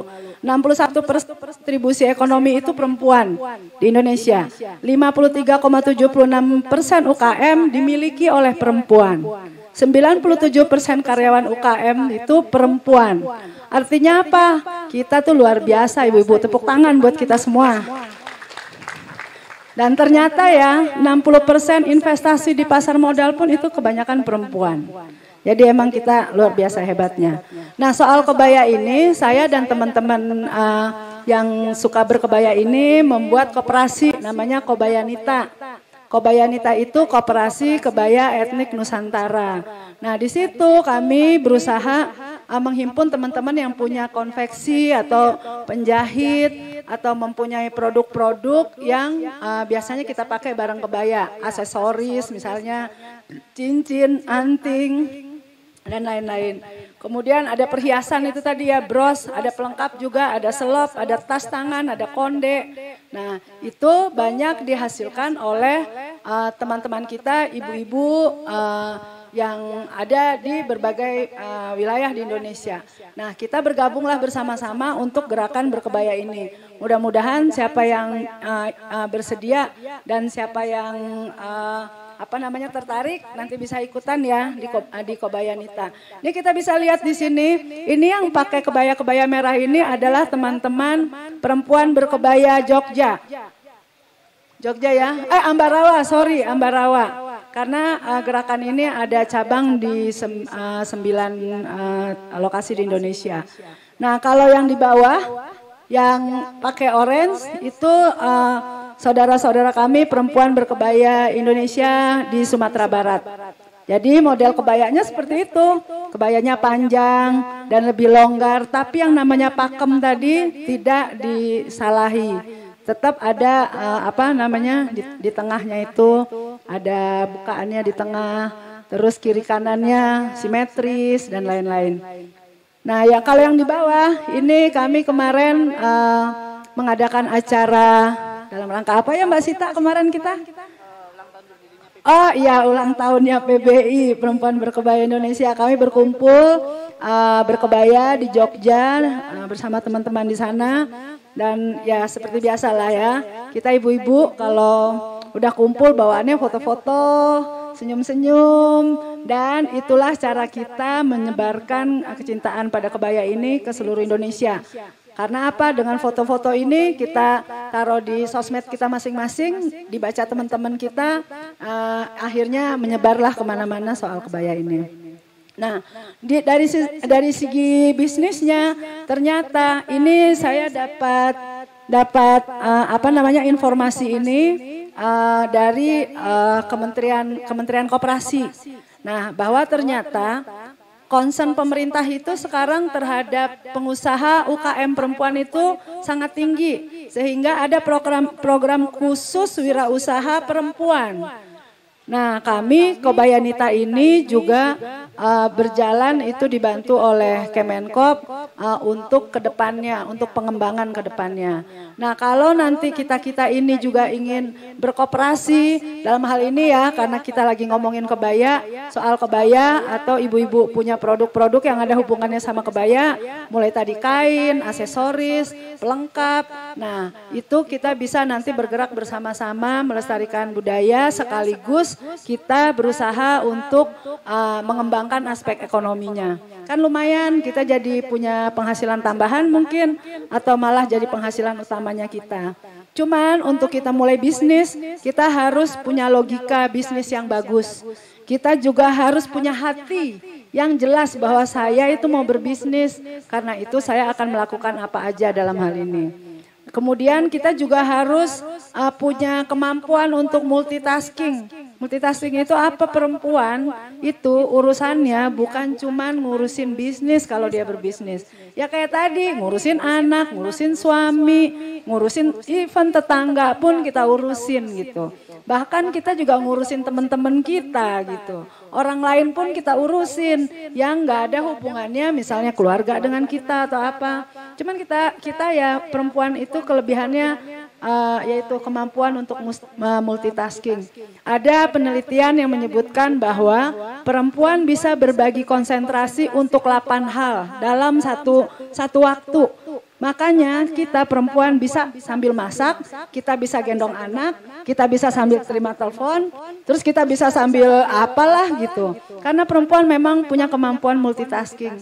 Nah itulah yang sebaiknya kita maksimalkan. Nah kalau kita sudah mulai nanti berbisnis, kebaya ada 2 hal yang kita perlu lakukan, 2 hal branding yang harus kita lakukan. Pertama branding mengenai personal kita, kemudian produk kita gitu. Kenapa itu penting? Karena kalau nggak ada branding, kemarin ya teman yang diskusi soal ini cerita, kita kadang-kadang makan kue, kuenya enak, tapi di mana ya kalau mau beli lagi? Gitu. Ternyata kalau kayak gitu brandingnya yang kurang, mereknya nggak ketahuan, produsennya nggak ketahuan, tuh, sehingga kita aduh pengen beli lagi tapi kemana ya? Nah disitulah pentingnya branding. Misalnya kalau saya nih sejak saya dulu saya kebetulan naik gunung pakai kebaya sama Mbak Sita. Nah dulu akhirnya saya berpikir bikinlah kebaya dari bahan kaos, karena kalau dari kain biasa naik gunung tuh agak-agak gimana gitu, pakai kaos kan lebih fleksibel. Akhirnya saya bikin kebaya kaos dan teman-teman mau dong, ikut dong, beli dong gitu. Terus mereka ada yang usul, ya udah sekalian aja jualan. Akhirnya saya berusaha memproduksi kebaya kaos seperti yang saya pakai ini, kemudian saya jual gitu. Nah itu membrandingnya.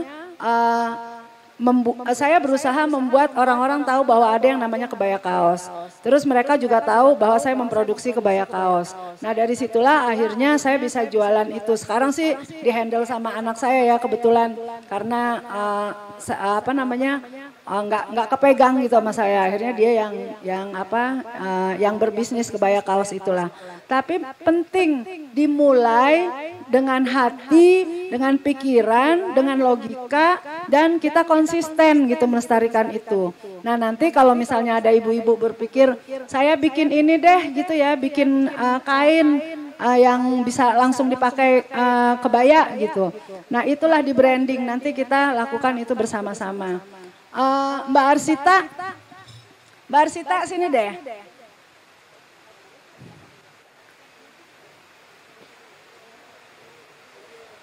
Nah, kayak Mbak Arsita juga berusaha membuat produk kebaya.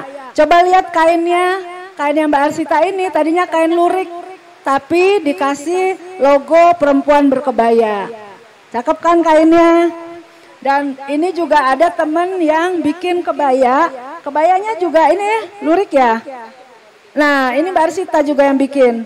Dan Mbak Arsita bikinnya lihat, dikasih lukisan bunga di ininya.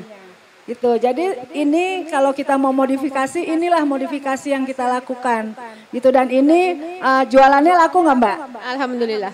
Oh laku. Duitnya Mbak banyak nggak? Alhamdulillah juga. Traktir ya Mbak. Makasih Mbak Arsita. Nah ini contoh gitu bahwa kita bisa melakukan banyak hal dengan kebaya, dan Mbak Arsita sekarang bisnisnya luar biasa gitu. Untuk bikin kainnya macam-macam, nggak cuman itu aja yang dibuat Mbak Arsita.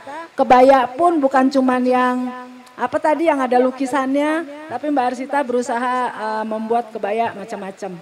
Nah ini next, ini acara-acara yang dilakukan oleh perempuan berkebaya. Ini foto-foto aja. Next Pak. Ini juga kita bikin dulu acara perempuan berkebaya cerdas investasi. Ini difasilitasi oleh Bursa Efek Indonesia. Kemudian next. Nah ini berita-berita mengenai perempuan berkebaya banyak.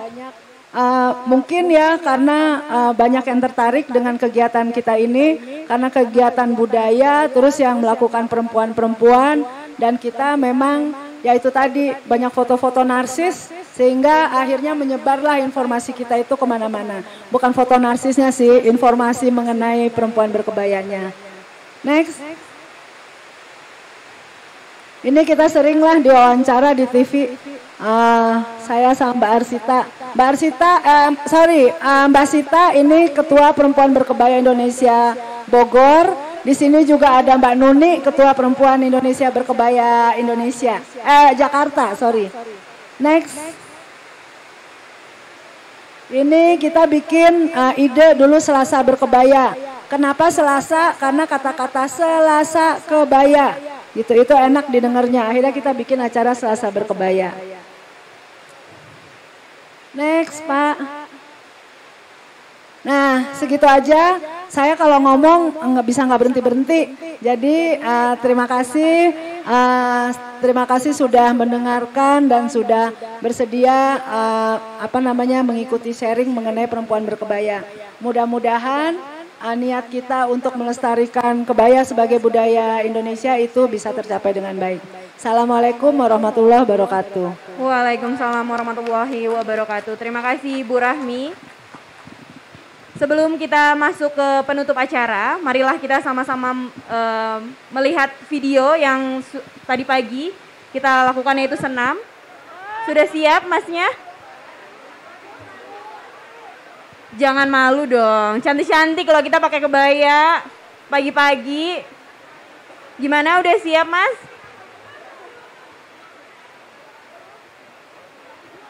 Udah ya?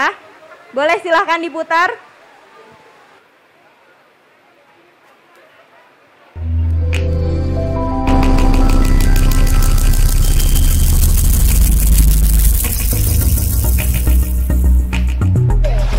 Sekali lagi selamat pagi.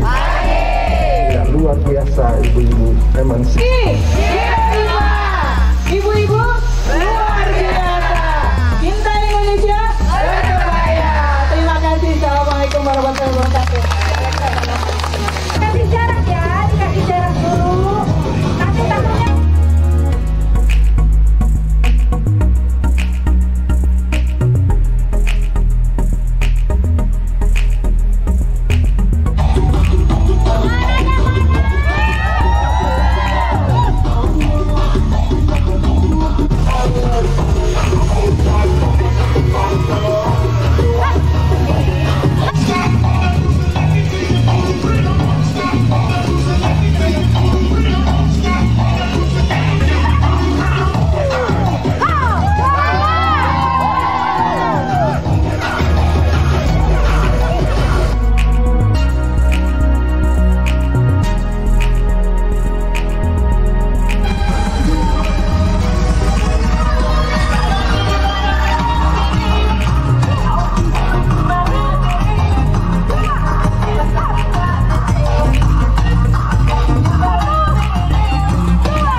ibu-ibu dari 3 desa di sekitar wilayah kerja unit Patuha, perempuan-perempuan hebat dan insan Geodipa baik yang hadir offline maupun online.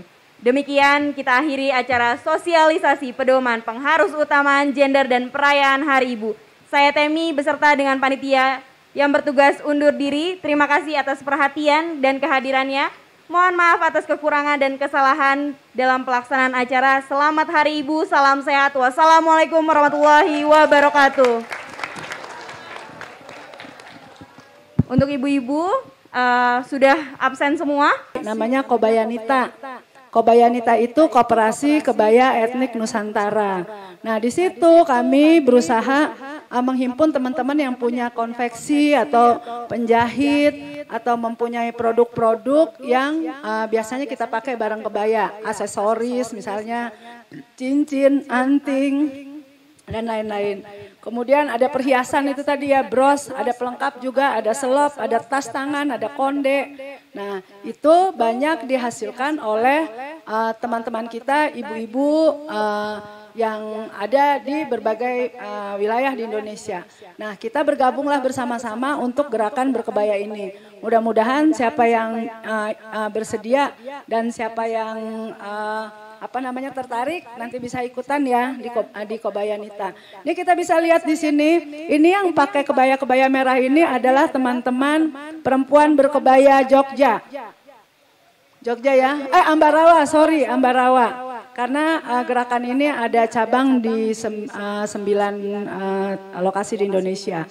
Nah, kalau yang di bawah yang pakai orange itu saudara-saudara kami perempuan berkebaya Indonesia di Sumatera Barat. Jadi model kebayanya seperti itu, kebayanya panjang dan lebih longgar, tapi yang namanya pakem tadi tidak disalahi. Tetap ada di tengahnya itu ada bukaannya di tengah, terus kiri kanannya simetris dan lain-lain. Nah, ya kalau yang di bawah ini kami kemarin mengadakan acara dalam rangka apa ya Mbak Sita kemarin kita? Oh iya, ulang tahunnya PBI, Perempuan Berkebaya Indonesia. Kami berkumpul berkebaya di Jogja bersama teman-teman di sana. Dan ya seperti biasa lah ya, kita ibu-ibu kalau udah kumpul bawaannya foto-foto, senyum-senyum. Dan itulah cara kita menyebarkan kecintaan pada kebaya ini ke seluruh Indonesia. Karena apa? Dengan foto-foto ini kita taruh di sosmed kita masing-masing, dibaca teman-teman kita, akhirnya menyebarlah kemana-mana soal kebaya ini. Nah, dari segi bisnisnya ternyata ini saya dapat informasi ini dari Kementerian Koperasi. Nah, bahwa ternyata concern pemerintah itu sekarang terhadap pengusaha UKM perempuan itu sangat tinggi, sehingga ada program khusus wirausaha perempuan. Nah, kami Kobayanita ini juga berjalan itu dibantu oleh Kemenkop untuk kedepannya, untuk pengembangan kedepannya. Nah, kalau nanti kita ini juga ingin berkooperasi dalam hal ini ya, karena kita lagi ngomongin kebaya, soal kebaya atau ibu-ibu punya produk-produk yang ada hubungannya sama kebaya, mulai tadi kain, aksesoris, pelengkap. Nah, itu kita bisa nanti bergerak bersama-sama melestarikan budaya sekaligus kita berusaha untuk mengembangkan aspek ekonominya. Kan lumayan kita jadi punya penghasilan tambahan mungkin atau malah jadi penghasilan utamanya kita. Cuman untuk kita mulai bisnis, kita harus punya logika bisnis yang bagus. Kita juga harus punya hati yang jelas bahwa saya itu mau berbisnis, karena itu saya akan melakukan apa aja dalam hal ini. Kemudian kita juga harus punya kemampuan untuk multitasking. Multitasking itu apa? Perempuan itu urusannya bukan cuman ngurusin bisnis kalau dia berbisnis. Ya kayak tadi ngurusin anak, ngurusin suami, ngurusin event tetangga pun kita urusin gitu. Bahkan kita juga ngurusin teman-teman kita gitu. Orang lain pun kita urusin yang nggak ada hubungannya misalnya keluarga dengan kita atau apa. Cuman kita ya perempuan itu kelebihannya yaitu kemampuan untuk multitasking. Ada penelitian yang menyebutkan bahwa perempuan bisa berbagi konsentrasi untuk 8 hal dalam satu waktu. Makanya kita perempuan bisa sambil masak, kita bisa gendong anak, kita bisa sambil terima telepon, terus kita bisa sambil apalah gitu. Karena perempuan memang punya kemampuan multitasking. Nah itulah yang sebaiknya kita maksimalkan. Nah kalau kita sudah mulai nanti berbisnis, kebaya ada 2 hal yang kita perlu lakukan, 2 hal branding yang harus kita lakukan. Pertama branding mengenai personal kita, kemudian produk kita gitu. Kenapa itu penting? Karena kalau nggak ada branding, kemarin ya temen yang diskusi soal ini cerita, kita kadang-kadang makan kue, kuenya enak, tapi di mana ya kalau mau beli lagi? Gitu. Ternyata kalau kayak gitu brandingnya yang kurang, mereknya nggak ketahuan, produsennya nggak ketahuan, tuh, sehingga kita pengen beli lagi tapi kemana ya? Nah disitulah pentingnya branding. Misalnya kalau saya nih sejak saya dulu, saya kebetulan naik gunung pakai kebaya sama Mbak Sita. Nah dulu akhirnya saya berpikir bikinlah kebaya dari bahan kaos, karena kalau dari kain biasa naik gunung tuh agak-agak gimana gitu, pakai kaos kan lebih fleksibel. Akhirnya saya bikin kebaya kaos dan teman-teman mau dong, ikut dong, beli dong gitu. Terus mereka ada yang usul, ya udah sekalian aja jualan. Akhirnya saya berusaha memproduksi kebaya kaos seperti yang saya pakai ini, kemudian saya jual gitu. Nah itu membrandingnya. Saya berusaha membuat orang-orang tahu bahwa ada yang namanya kebaya kaos. Terus mereka juga tahu bahwa saya memproduksi kebaya kaos. Nah dari situlah akhirnya saya bisa jualan itu. Sekarang sih dihandle sama anak saya ya kebetulan, karena nggak kepegang gitu sama saya. Akhirnya dia yang berbisnis kebaya kaos itulah. Tapi penting dimulai dengan hati, dengan pikiran, dengan logika, dan kita konsisten gitu melestarikan itu. Nah nanti kalau misalnya ada ibu-ibu berpikir, saya bikin ini deh gitu ya, bikin kain yang bisa langsung dipakai kebaya gitu. Nah itulah di branding, nanti kita lakukan itu bersama-sama. Mbak Arsita sini deh.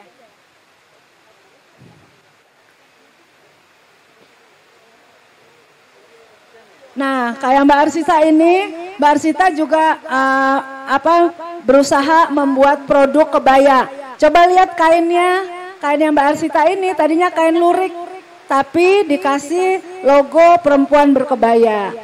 Cakep kan kainnya? Dan ini juga ada temen yang bikin kebayanya juga ini lurik ya. Nah, ini Mbak Arsita juga yang bikin. Dan Mbak Arsita bikinnya lihat, dikasih lukisan bunga di ininya.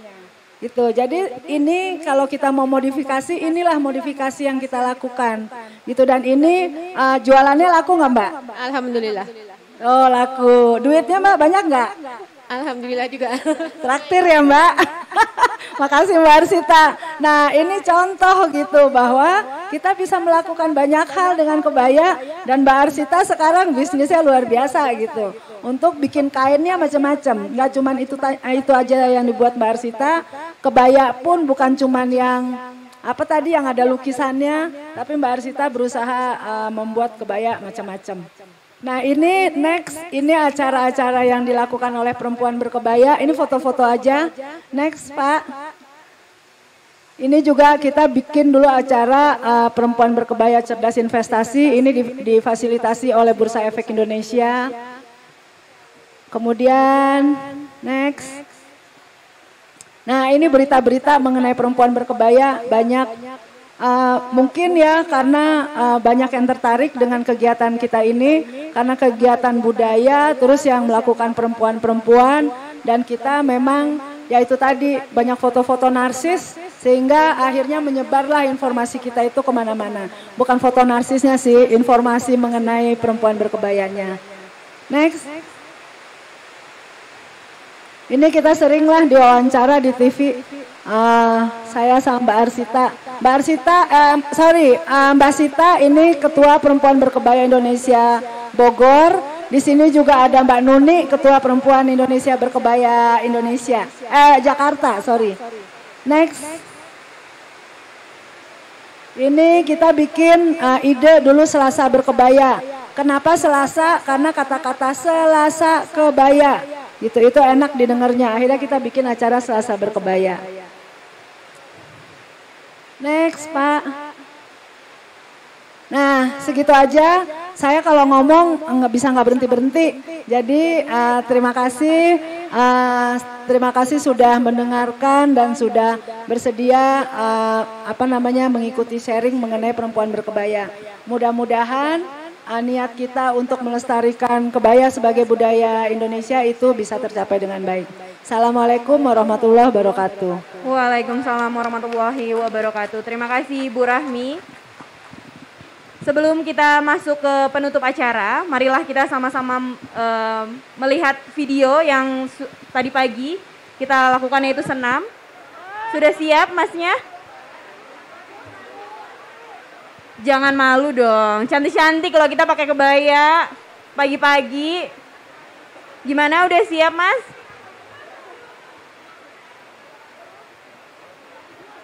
Udah ya?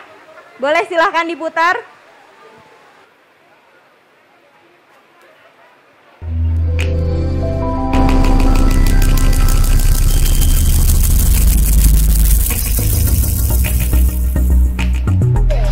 Sekali lagi selamat pagi. Ya, luar biasa ibu-ibu, memang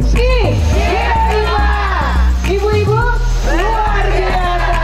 Cinta Indonesia berkebaya. Terima kasih. Assalamualaikum warahmatullahi wabarakatuh. Kasih jarak ya, dikasih jarak dulu. Nanti takutnya.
ibu-ibu dari 3 desa di sekitar wilayah kerja unit Patuha, perempuan-perempuan hebat dan insan Geodipa baik yang hadir offline maupun online. Demikian kita akhiri acara sosialisasi pedoman pengharus utamaan gender dan perayaan Hari Ibu. Saya Temi beserta dengan panitia yang bertugas undur diri. Terima kasih atas perhatian dan kehadirannya. Mohon maaf atas kekurangan dan kesalahan dalam pelaksanaan acara. Selamat Hari Ibu, salam sehat. Wassalamualaikum warahmatullahi wabarakatuh. Untuk ibu-ibu sudah absen semua. Lalu nanti sambil makan siang, dari ibu-ibu harus ada wakilnya yang nyanyi ya. Ada yang mau dangdutan, nih, Bu? Langsung saya kasih. Langsung ya dangdutan. Langsung. Oke. Kalau mau dangdutan dulu makan belakangan juga boleh. Nggak apa-apa banget. Ya. Ditutup ya. Oke, terima kasih atas kerjasamanya, partisipasinya dan perhatiannya kepada ibu-ibu semua. Saya atas nama pribadi dan panitia mengucapkan terima kasih banyak dan mohon maaf atas kesalahan yang pada saat pelaksanaan baik yang disengaja maupun tidak disengaja.